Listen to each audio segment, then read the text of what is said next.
Hello everybody, I'm an old fart and today I'm going to talk about, amongst other things, farts, animal ones, as well as aging humans who tend to fart a lot as well. Specifically, I'm going to talk about cow farts, ruminant farts, and sorry for getting technical so soon. A ruminant is, quote, an even-toed ungulate mammal that chews the cud regurgitated from its rumen. Ungulate, that's a pretty good word. Latin ungula, for hoof. The ruminants comprise cattle, sheep, goats, antelopes, deer, and giraffes. Don't worry, I'm not getting into giraffe farts, although I imagine they're pretty impressive. The digestive system of these animals is complicated. The stomach has 4 chambers, each of one with a difficult name to remember. Rumen is the first. The upshot is that plant material is broken down and formed into soft chunks called cud. Everybody will know the expression chewing the cud, also known as ruminating, something I like to do over something alcoholic, wondering perhaps if you will enjoy this episode. But for a cow, cud is undigested material that's regurgitated, masticated, and then re-swallowed. I'll leave the biology there, much to your relief, except that this digestive process creates a significant volume of gas, methane. As you know, farts are digestive gases expelled from the body. Ruminants, cattle anyway, are large animals and expel a lot of methane. A typical dairy cow emits about 160 kilos of methane every year. I bet few of you know that there was a French entertainer named Quartermaine, the gas maniac, who blew out candles and farted the French national anthem. No comment on the appropriateness of the anthem part, but the act, talking through one's arse, seems very much so given my subject today. Mr. John Kerry, the erstwhile American climate change czar, speaking at the Agricultural Innovation Mission for Climate Summit held in Washington, D.C. last year. Mr. Kerry said, quote, "We can't get to net zero unless agriculture is front and center as part of the solution. You just can't continue to both warm the planet while expecting to feed it. It doesn't work. So we have to reduce the emissions from the food system," unquote. The global population is about 8 billion people, growing at just about 1%. Kerry said that the resources required to feed a growing planet would lead to further global warming. Quote, "Emissions from the food system alone are projected to produce another half degree of warming by mid-century on the current course we are on today," unquote. There's the assumption that as people get richer, they eat more meat, hence more cattle, and right, more farts. Yes, but it's far more complicated than that. The entire thing comes down to this. Cow farts warm the planet, so we need fewer cows or fewer people to eat meat. Perhaps both. Maybe cows that fart less. Yes, I'm oversimplifying. Patience, please. There are 3 elements here: the human population, the resources needed to feed it, and the impact on global warming. Now, I'm going to speak for about 15 minutes here. To fully unpack these elements would take hours, and then I'd be bogged down in the science, which is complex and controversial. But I might be able to give you some starters to consider. Let's stick with people, the demography, population growth. If a population grows at 1%, it will double in 70 years.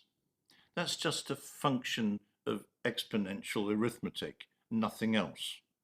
Does that mean that by 2094, when your kids will be in their dotage, there will be 16 billion people packed like sardines, gobbling all the meat that they can get, with the planet intolerably warm from farting cattle? Sigh of relief. No. Most projections, including those from the UN, suggest that the population will peak at between 10 and 11 billion around 2080. The reason for this is a worldwide trend of declining net births. Either people prefer porn to the real thing. Take a look at the new Apple Vision Pro that might lead to a complete collapse of human sex. Or, seriously, factors like postponing the first child and declining fertility rates, these things come into play. The upshot of some pretty dull calculations is that older folk like me are dying off. The boomer generation is disappearing and won't be replaced at the same rate. To make that easier to see, please pause the video a moment and look at the map. Notice where populations are not being replaced. Stark numbers speak directly to the next subject, the food supply. The population of the largest countries with the lowest fertility rates, that is, those not replacing their populations, it's 20 countries I've used, account for about 4.4 billion people, over half the world's total population. Over a quarter of these, 27%, 1.2 billion people, live in the wealthiest countries of the world. If I add in the high income earners in China and India, that number changes to 45%, 2 billion. Fertility rates among high income earners are lower than average, which means that there's a significant decline in demand for high value foodstuffs, including expensive meat. Let's do one more calculation. I love arithmetic. Just under a billion people, 20% in these low fertility countries, live in high income Western countries where the diet is oriented to meat and dairy. So, we complete this somewhat unpromising picture by noting that the population in most of these wealthy countries is aged. Compare Africa to Europe. Why is that important? Older people consume less food than youngsters who need the energy. Old folks, like me, have slower metabolisms.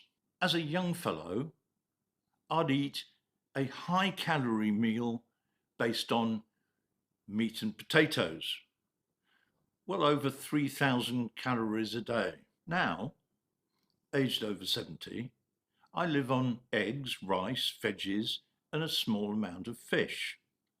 My daily caloric intake is around 1,000 calories. I'm a big fellow and I still exercise, but I do well enough on that diet. However, the average caloric intake for people over 50 in Western countries ranges from about 1,600 to 2,400 calories per day. What's the takeaway for the food supply? Populations of the highest earners in the wealthiest and largely Western countries, meat-eating countries, are declining and not being replaced. Aged people eat less anyway. So the folks who can most easily afford Wagyu steaks and white Stilton Gold cheese are disappearing.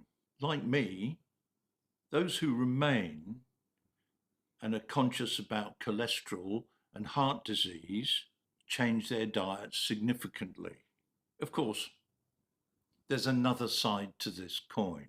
The populations of the poorest countries are growing. And in these countries, if their economies prosper, and that's another story, there will be a growing demand for livestock products. But it will not come mainly from the efficient, intensive cattle and pig farms of Western-style agriculture, but more from smallholders and family-owned farms. Working in Laos, we've estimated that there are probably about 3,000 such farms with between 100 and 500 head of cattle or buffalo and a much larger number of pig farms. So what am I saying? The food market structure, especially for livestock products, is changing and will probably change more dramatically in the next decade. Demand will shift and change in nature, with less demand for prime cuts and more for whatever fits into less wealthy cuisines. Cheap meat for young stomachs in Africa and the Middle East. Less Wagyu, more chicken, pork, goat, and even camel. No giraffe, at least I hope so. On the supply side, ruminant populations will shift from traditional areas like North America, Ireland, New Zealand, and Australia, or the farms in these places will become owned by those in countries that need the meat, China still being one. Small, traditional animal farms will predominate. And so what? Why be concerned about cow farts if the Western steak market is under pressure? Won't there be fewer cows anyway and less people to eat them? According to the UN, agriculture generates about 12% of global greenhouse gas emissions. The food system as a whole, including packaging, transportation, waste management, and so on, generates a third of global emissions.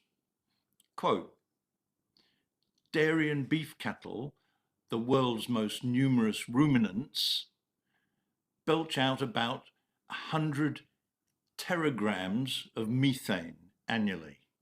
Globally, methane emissions rival those from the oil and gas industry, says the American Society of Microbiology. So I assume they know what they're talking about, and I won't argue with that. Sounds like a shitload of farts to me. About half of all the estimated methane emissions. How about us humans, by the way? You and I fart about 1 kilo of gas per day. Yes, it was me. This includes about 3% methane, 30 grams, so about 11 kilograms of methane per year per person. We are nothing like as impressive farters as cows or giraffes. Still, there are 8 billion of us, so in total we produce 88 million tons of the stuff. The total cattle population is about 1 billion. And so that produces about 160 million tonnes of methane every year. So there's no question about which is the smelliest species and where we might best look to reduce the amount of methane, assuming it's critical for global warming. Is it? Methane traps about 25 times more heat than carbon dioxide. A ton of methane released today will contribute more to warming than carbon dioxide, but its impact will decline more rapidly. The relative impacts of these gases lead to a fantastically complicated scientific argument. And relax, I'm not going there. Let's stipulate that for now we need to reduce ruminant farts. And that returns us to the rhetoric of the good John Kerry. What did he say that so outraged the people in the livestock industry? Quote, "Innovation is key to continuing to feed the world in a changing climate and to creating even more modern, resilient, and prosperous food systems," he said. Fair enough. There is much more that can be done at a technical level. Innovations include feedlot systems, which produce feed that produces less methane, once it's gone through the animal, of course, less farting. Genetic selection for animals, cattle, with high efficiency feeding habits, and they fart less too. But look here, I've spent over 40 years in agriculture and agribusiness in the less wealthy countries, where the demand for meat will increase. I've learned one essential lesson. You interfere with traditional farming systems not at your peril as a foreign expert, but at the peril of the local community. Crash a local approach to farming that's evolved over generations, and you can cause catastrophic market failure, and that results, in the worst case, in famine. Kerry talks easily about smart agriculture. The smartest agriculturalists and farmers that I know are the ones with skin in the game, like this guy. Let's be clear. Kerry is right. Climate change is real. It's a natural phenomenon. Let's not argue about it. And arguing about it seems to me to be unproductive. We have to adapt and manage the change. That's going to involve the livestock industry significantly. Kerry is also correct. It will take imagination and innovation, and of course, funding.